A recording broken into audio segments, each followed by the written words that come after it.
ধরে এনেছে, এই মায়া মাছগুলো কাটবো।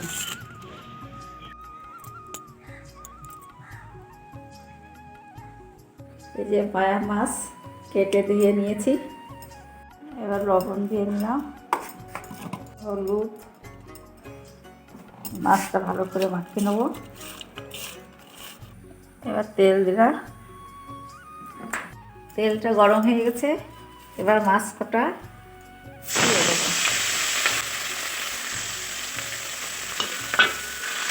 একটু নাড়াচাড়া করে নেব।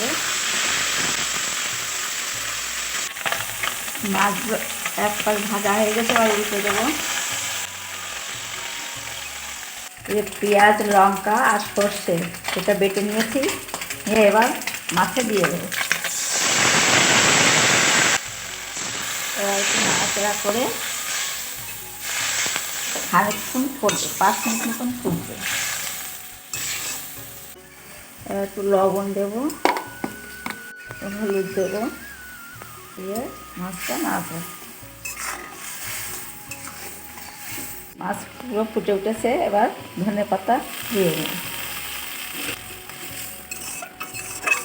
মাছগুলো মশলার গায়ে, মাছের গায়ে লেগে গেছে, এবার মাছটা হয়ে গেছে। মাছটা হয়ে গেছে, এবার নামিয়ে নেব।